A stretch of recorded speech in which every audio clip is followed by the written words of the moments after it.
അസ്സലാമു അലൈക്കും വറഹ്മത്തുള്ളാഹി വബറകാതുഹു. മുഅ്മിനീങ്ങളെ ഇന്ന് ഓർമ്മപ്പെടുത്താൻ ഉദ്ദേശിക്കുന്നത് ബഹുമാനപ്പെട്ട അനസ് ബിൻ മാലിക് റളിയല്ലാഹു അൻഹു നമ്മെ ഓർമ്മപ്പെടുത്തുന്ന മുത്തുനബിയുടെ വളരെ ഗൗരവമേറിയ ഒരു ഹദീസാണ്. മുത്തുനബി പറയുന്നത് കാണാം, മൻ കാനത്തിൽ ആഖിറത്തു ഹമ്മഹു ജഅലഹുല്ലാഹു ഗിനാഹു ഫീ ഖൽബിഹി വജഅല ലഹു ശംലഹു വഅതതുഹു ദുനിയ വഹിയ റാഗിമത്തുൻ. ഒരാളുടെ ആഗ്രഹം, ഒരാളുടെ ചിന്ത എന്നും അയാൾ ചിന്തിക്കുന്നത് റബ്ബിഷ്ടപ്പെടണം, അള്ളാഹു ഇഷ്ടപ്പെടണം, മറ്റുള്ള കാര്യങ്ങളൊക്കെയും പിന്നെയാണ്. അള്ളാഹുവിന് ഇബാദത്ത് ചെയ്യുക, ഫർളായ കാര്യങ്ങൾ ചെയ്യുക, സുന്നത്തായ കാര്യങ്ങൾ ചെയ്യുക, ഇതൊക്കെയും വേണ്ടതുപോലെ ചെയ്ത് അതാണ് എൻ്റെ ജീവിതത്തിൽ ഒന്നാമത്തെ സ്ഥാനം എന്ന് അയാളെ കൽബിലെന്നും ഇങ്ങനെ ചിന്തിക്കുകയാണെങ്കിൽ അദ്ദേഹത്തിൻ്റെ കൽബിൽ വലിയ സന്തോഷമുണ്ടാകും. വളരെ ഗൗരവത്തോടു കൂടെ ചിന്തിക്കേണ്ട ഒരു വിഷയമാണ്. പലപ്പോഴും നമുക്കില്ലാതെ പോകുന്നത് നമ്മളെ മനസ്സിന് സമാധാനമില്ല, വല്ലാത്ത ബേജാറാണ്. ചിലപ്പോൾ എന്താണ് ബേജാറ് എന്നുള്ള കാരണം പോലും നമുക്കറിയില്ല. വെറുതെ എന്തോ ടെൻഷനാണ്, എന്തോ ഒരു ബേജാറാണ്, ഒരു ഉന്മേഷമില്ല, ഒരു ആവേശമില്ല. കാരണമൊന്നുമല്ല, മുത്തുനബി പറഞ്ഞതാണ്.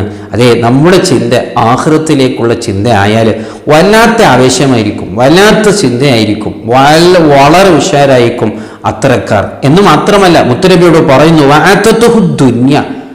ആഖിറ ചിന്തിക്കുമ്പോൾ അള്ളാഹു ദുനിയാവ് നൽകും. വല്ലാത്തൊരു വാക്കാണ്. ആഖിറ ചിന്തിക്കുമ്പോൾ, ആഖിറത്തിന്റെ പിന്നാലെ പോകുമ്പോൾ അള്ളാഹു നമുക്ക് എന്താണോ ആവശ്യം, അല്ലാതെ വലിയ പണക്കാരനാക്കും, വലിയ കോടീശ്വരനാക്കും, അങ്ങനൊന്നുമല്ല.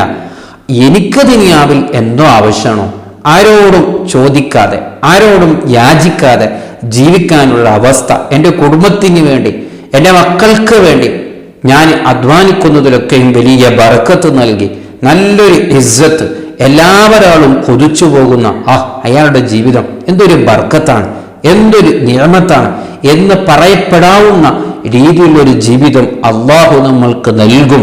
എങ്ങനെ? അള്ളാഹുവിനെ ചിന്തി ജീവിക്കുമ്പോൾ. അതേ സമയത്ത് മുത്തുനബി അതേ ഹദീസിൽ പറയുന്നു, അതും കൂടി കാണേണ്ടതാണ്, വമാ കാനത്തുദ് ദുനിയ ഹമ്മഹു ജഅലല്ലാഹു ഫഖറഹു ബൈന ഐനൈഹി വഫറക അലൈഹി ശംലഹു വലം യതീഹി മിനദ് ദുനിയ ഇല്ലാ മാ ഖുദിര ലഹു. സുബ്ഹാനല്ലാഹ്.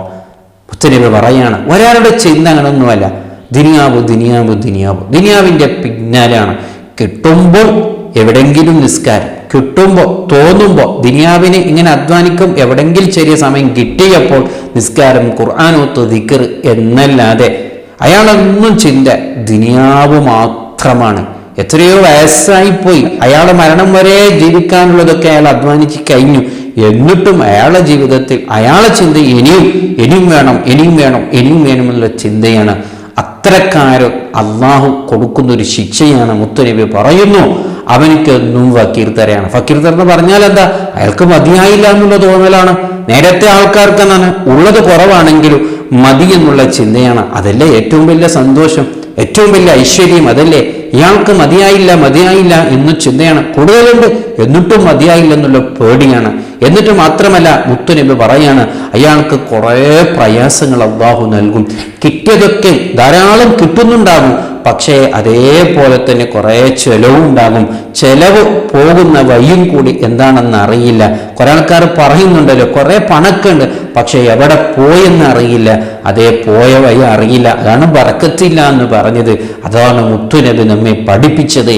അത്തരക്കാർക്ക് ഒരു ബർക്കത്തും ഉണ്ടാവില്ല, അയാളെ കൽബിൽ ഒരു ഹിനവും ഉണ്ടാവില്ല. അയാൾക്ക് അള്ളാഹു ദുനിയാവ് തുറന്നു കൊടുക്കില്ല. ദുനിയാവിൽ എന്തോ കുറച്ചൊക്കെ അള്ളാഹു കൊടുക്കുമെന്നല്ലാതെ ആ കൊടുത്തതിലും അള്ളാഹു ബർക്കത്ത് നൽകില്ല.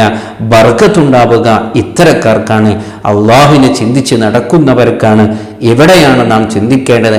നമ്മുടെ ചിന്ത എവിടെയാണ്? അങ്ങോട്ടാണോ ഇങ്ങോട്ടാണോ? എന്താണ് ഇനി നമ്മൾ ചിന്തിക്കേണ്ടത്? നമ്മുടെ ചിന്ത ചിലപ്പോഴൊക്കെ ദുനിയാവിന്റെ പിന്നിൽ ആയിട്ടുണ്ടെങ്കിൽ നാം ഈ ശിക്ഷ അനുഭവിക്കേണ്ടി വരും, ഈ ബേജാറ് അനുഭവിക്കേണ്ടി വരും. അതുകൊണ്ട് നമ്മുടെ നിയ്യത്ത് ശരിയാക്കണം, നമ്മളെ ചിന്ത ശരിപ്പെടുത്തണം, അല്ലാഹുവിലേക്ക് തിരിഞ്ഞുള്ള ഒരു ജീവിതം ആകണം. അള്ളാഹു തൗഫീക്ക് നൽകുമാറാവട്ടെ. അസ്സലാമു അലൈക്കും വറഹ്മത്തുള്ളാഹി വബറകാതുഹു.